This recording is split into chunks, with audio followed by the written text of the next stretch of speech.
அபிராமி.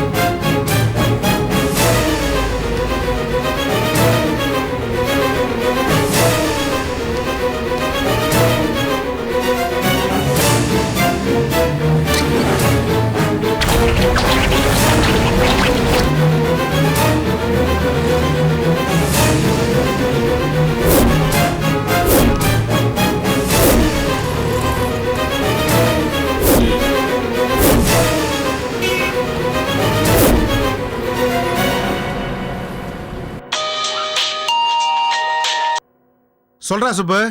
அண்ணா எங்க இருக்கீங்க நீங்க? ஆத்துல தாண்டா இருக்கோம். என்ன விஷயம்? என்னது ஆத்துல இருக்கீங்களா? அப்புறம் எது கார் இங்க ரோட்டு ஓரத்தில் நிக்கிறது? என்னடா சொல்ற? அழுதுன்னு இருக்காத.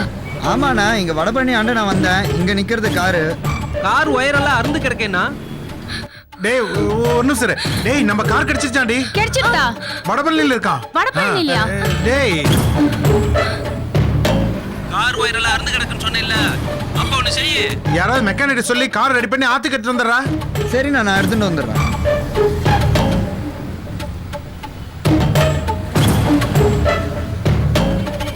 என்னன்னா அது? நம்ம கார் வடபழனிக்கு எப்படி போச்சு? என்ன கேட்டா எனக்கு என்னடி தெரியும்? நீக்கு என்னமோ சந்தேகமா இருக்கு. வாங்க எதுக்கும் போய் ஒரு கம்ப்ளைண்ட் கொடுத்துட்டு வந்துருவோம். அதெல்லாம் ஒண்ணும் வேண்டாண்டி. அதான் கார் கிடைச்சிருச்சுல, அப்புறம் எதுக்கு கம்ப்ளைண்ட்? அப்புறம் தேவையில்லாம கோர்ட் கேஸ்னு அலையணுமா? விட. அதுக்கு அதான் கார் கிடைச்சிடுதுல, அழறத நிறுத்து. ஷோ, நல்ல வேலை.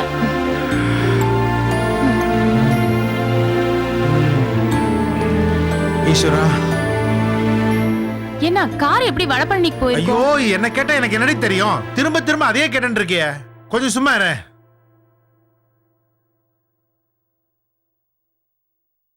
ஏன் விஜய், கார் கடவாசல்ல தானே காணாம போச்சு? ஆமாங்கா. நீங்க வடபழனிக்கு எங்கேயாவது போனீங்களா? அது எந்த இடம்னு எனக்கு தெரியாதுக்கா. ஏய் ஏண்டிய பேசாம இரு. சும்மா அத பத்தியே பேசிட்டு. அதான் கார் கிடைச்சிருச்சுல. இல்லனா கடவாசல்ல விட்ட கார் வடபழனிக்கு எப்படி போச்சுன்னு தான். கடவுளே. அண்ணாஜே, அண்ணாஜே, அண்ணாஜே, பேப்பர் படிச்சீங்களா? பேப்பர் படிச்சேன், டிவியும் பார்த்தேன். நம்ம எதிரி ஒழுத்து ஒழிஞ்சிட்டாடா. மனசு ரொம்ப சந்தோஷமா இருக்கு. அண்ணாச்சே, அம்மாவுக்கு இதுல சந்தோஷம் தானே? சரண்யாவுக்கு சமாதி கட்டணும்னு என்னை விட அதிகமா துடிச்சது அவதானே. செய்தியை கேட்டதுல இருந்து சந்தோஷத்துல அவளால பேசவே முடியலடா. வானத்திலேயே மதந்துகிட்டு இருக்கா. அம்மா எங்க இருக்காங்க? அவங்க சந்தோஷமா இருக்கிறத நான் பாக்கணியா? தேவராஜ், என் சபதம் பலிச்சிருச்சு. தேவராஜ், பலிச்சிருச்சு. கலெக்டர்ன்ற திமிருல அவ எப்படிலாம் ஆடுனா. என் புருஷனோட வியாபாரத்தை கெடுத்தா, எங்க குவாரிக்கு சீல் வச்சா, கடைசியில என் ஒரே பிள்ளையும் கொன்னுட்டா. வட்டியும் முதலுமா எல்லாத்துக்கும் சேர்த்து இப்ப அவளுக்கு நான் திருப்பி கொடுத்துட்டேன். என் புள்ள போன இடத்துக்கு அவளை நான் அனுப்பிச்சு வச்சுட்டேன்.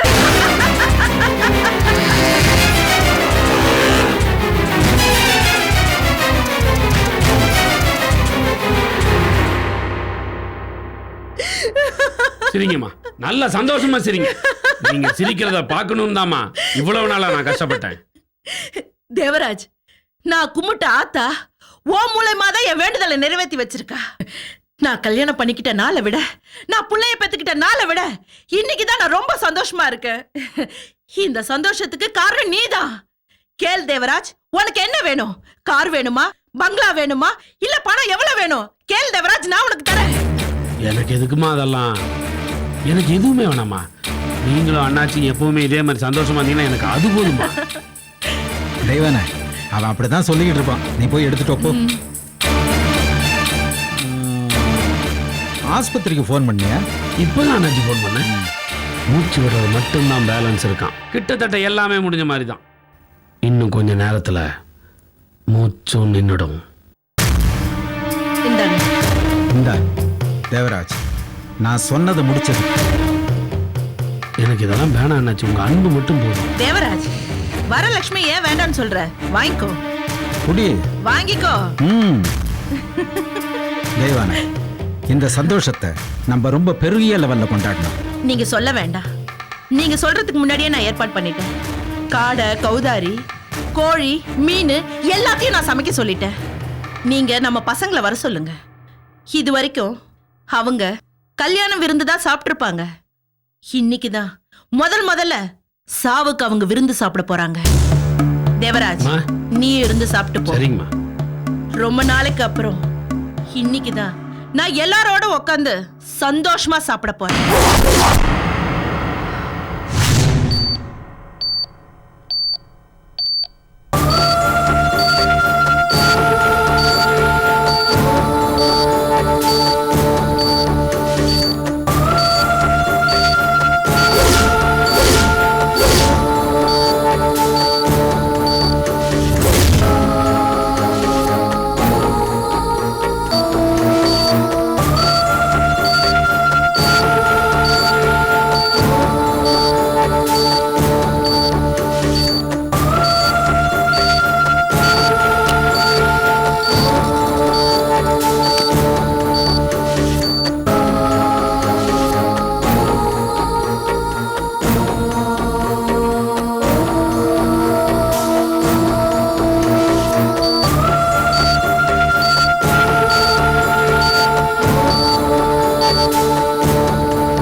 சரண்யாக்கு இப்ப எப்படி இருக்கு? கொஞ்சம் வெயிட் பண்ணுங்க சார், பெரிய டாக்டர் வந்து பார்த்துட்டு சொல்லுவாங்க.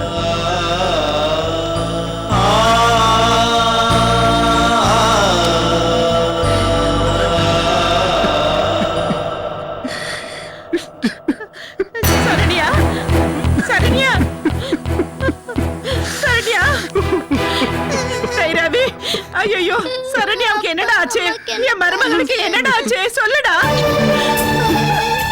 சொல்லுடா. அங்க பாருமா, அங்க பாரு.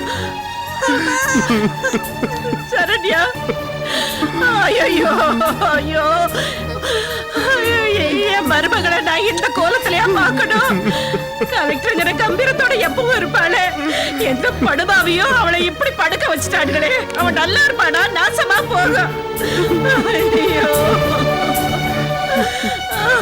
பாத்தியாமா, என் சரண்யாவை பாத்தியாமா, எப்படி குத்துயிரும் கொலையுமா கிடக்கிறான்னு பாத்தியாமா? ரவி, நீ ஏன் இப்படி அழுதிட்டு இருந்தா? எனக்கும் குழந்தைக்கு யாருடா ஆறுதல் சொல்லுவாங்க? என்னால தாங்க முடியலமா, என்னால தாங்க முடியல. என் உயிரை விட மேலானவ என் சரண்யா. அவதான் என் உலகம், அவதான் என் வாழ்க்கைன்னு நான் நினைச்சுக்கிட்டு இருந்தேன். இப்ப என் உலகமே இருண்டு போன மாதிரி இருக்குமா? அந்த கடவுளுக்கு கருணையா இல்லையாப்பா?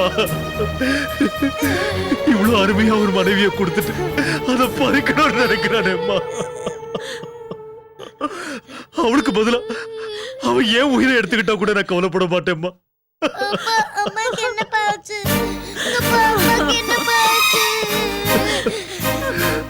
எதுவும் ஆகலடா கண்ணு, இப்ப டாக்டர் என்னதா சொல்றாங்க? அவங்க எதுவுமே சொல்ல மாட்டேங்கிறாங்கம்மா. அதான் எனக்கு ரொம்ப டென்ஷனா இருக்கு. என் சரண்யாவுக்கு மட்டும் ஏதாவது ஆச்சுன்னா ஒருத்தரையும் நான் சும்மா விட மாட்டேன். அவ எதிரிங்க எல்லாரையும் கொண்டுட்டு நான் ஜெயிலுக்கு போவேன். Mister, control yourself. Sorry doctor, I am really sorry. எப்படி இருக்காங்க என் ஒய்ஃப்? அவங்க உயிருக்கு ஒன்றும் ஆபத்து இல்லையே. Sorry to say this Ravi, இன்னும் அவங்க அபாய கட்டத்தை தாண்டல. இப்போதைக்கு என்னால எதுவும் சொல்ல முடியாது. அனுசிசியா கொடுக்கறதுக்கே டைம் ஆயிடுச்சு. அவங்க இன்னும் சுயநினைவுக்கே வரல. Still she is in critical stage. என்னால எதுவும் உத்தரவாதம் கொடுக்க முடியாது. பொறுமையா இருங்க ப்ளீஸ். கடவுளே, என் மருமகளை நீதான் எப்படியாவது காப்பாத்தணும். ப்ளீஸ் டாக்டர், எவ்வளவு செலவானாலும் பரவாயில்ல, என் மருமகளை மட்டும் எப்படியாவது ஓகே காப்பாத்துங்க okay, doctor. Control your self. நான் அப்புறமா வரேன்.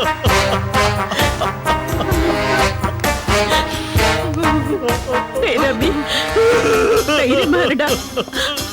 ஐயோ, தாங்க முடியலம்மா, தாங்க முடியல. ஐயோ.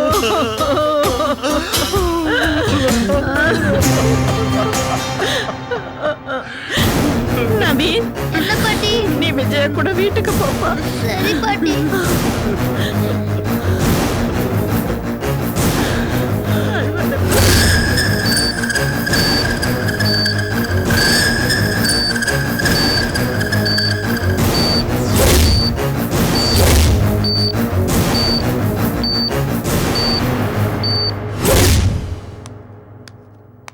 ரவி, எப்படா பார்க்க விடுவாங்க?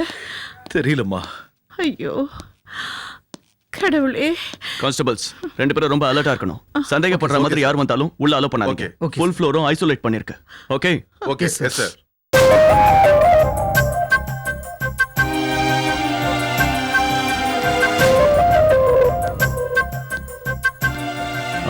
மிஸ்டர் ரவி,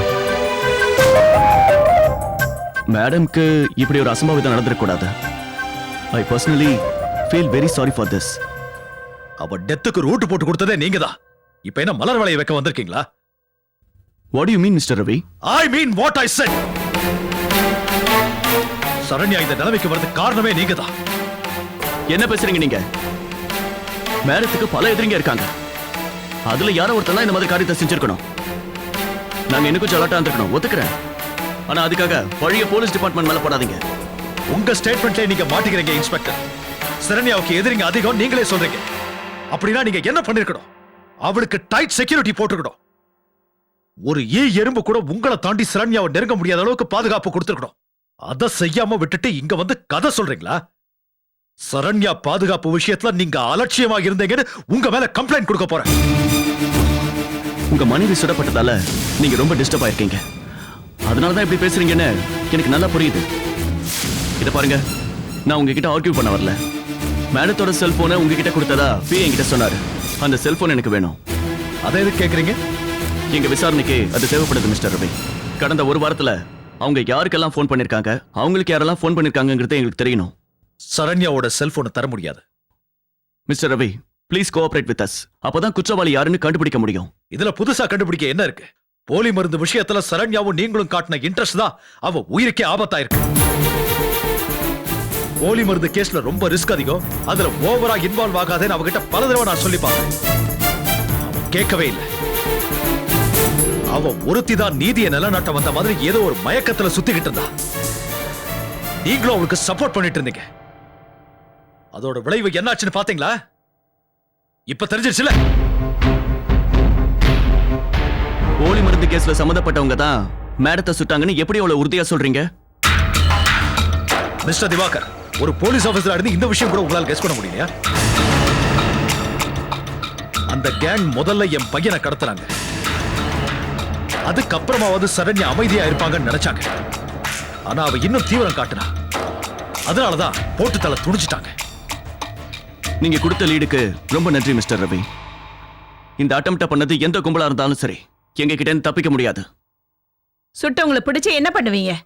தூக்குல போடுவீங்க அதிகபட்சம். சரண்யா உயிர் பிழைப்பாளா மாட்டாளன்னு சொல்லி நாங்க இங்க தவிச்சுக்கிட்டு இருக்கோம். இங்க வந்து உங்க வீரத்தை பத்தி பேசிட்டு இருக்கீங்க. என் மருமக மட்டும் உயிர் பிழைக்கட்டும். இந்த கலெக்டர் வேலைக்கு ஒரு கும்பிடு போட்டுட்டு நாங்க எங்கேயாவது போயிடுறோம். லுக் இன்ஸ்பெக்டர், உங்களுக்கு நான் கடைசியா சொல்றேன். For God's sake, இந்த கேஸை இத்தோட விட்டுருங்க. உங்க கடமை உணர்ச்சியை காட்டாதீங்க. இன்னைக்கு சரண்யாவை கோமா லெவலுக்கு கொண்டு போறவங்க நாளைக்கு எங்க குடும்பத்தையே காலி பண்ணிட்டாங்கன்னா அந்த அளவுக்கு நாங்க போக விட மாட்டோம் மிஸ்டர் ரவி. உங்க ஃபேமிலிக்கு தேவையான ப்ரொடெக்ஷனை நிச்சயமா போலீஸ் கொடுக்கும். இந்த மாதிரி விஷயத்துக்கெல்லாம் பயந்து குற்றவாளியை எஸ்கேப் பண்ண விட்டோம்னா தப்புக்கு மேல தப்பு செஞ்சுக்கிட்டே இருப்போம். ஏய், உங்க பிளான் எனக்கு புரியுது இன்ஸ்பெக்டர். நீங்க மெடல் வாங்கி குத்திக்கணுங்கிறதுக்காக எங்க குடும்பம் பலியாகணுமா? நான் சொல்றது கொஞ்சம் கேளுங்க. எதுவும் பேச வேண்டாம். எக்ஸ்கியூஸ் மீ ஜென்டில்மேன், இது ஹாஸ்பிடல். உங்க ஆர்கியூமெண்ட் எல்லாம் வெளியில வச்சுக்கோங்க ப்ளீஸ். Sorry doctor. அம்மா இப்ப மேடமோட கண்டிஷன் எப்படி இருக்கு? Any improvement? ஆபரேஷன் பண்ணியாச்சு, தோட்டாவையும் வெளியில எடுத்தாச்சு. ஆனா அவங்க இன்னும் சுயநனவு திரும்பல. சுயநனவு திரும்பினாதான் எதையும் திட்டவட்டமா சொல்ல முடியும். Okay, thank you doctor. Excuse me sir. Sir, madam ஜெயராமனை எங்கேயோ பார்த்துருக்கிறதா சொன்னாங்க. இவருக்கு அந்த ஜெயராமனை பத்தி ஏதாவது தெரியுமான்னு கேட்டு பாருங்க சார். ஓகே. மிஸ்டர் ரவி, உங்க ஃப்ரெண்ட் சர்க்கிள்லயோ இல்ல ஃபேமிலி சர்க்கிள்லயோ ஜெயராமன் யாரையாவது தெரியுமா? இல்ல, அப்படி யாரும் எனக்கு தெரியாது. நல்லா யோசிச்சு சொல்லுங்க. உங்களுக்கு ஏதாவது தெரியுமா? தெரியலன்னு சொல்றேன் இல்ல. Okay, cool. Will meet again. Madam, வரேன்.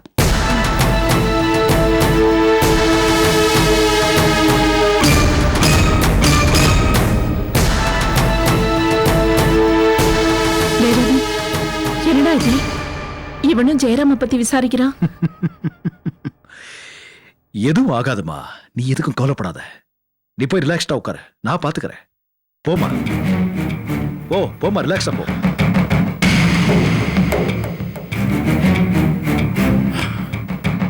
ஜெயராமனை பத்தி சரண்யா விசாரிச்சா, இப்ப இவனும் விசாரிக்கிறான்னா அதுக்கு என்ன அர்த்தம்? ஒருவேளை சரண்யா இவன்கிட்ட எல்லாத்தையும் சொல்லிருப்பாளோ?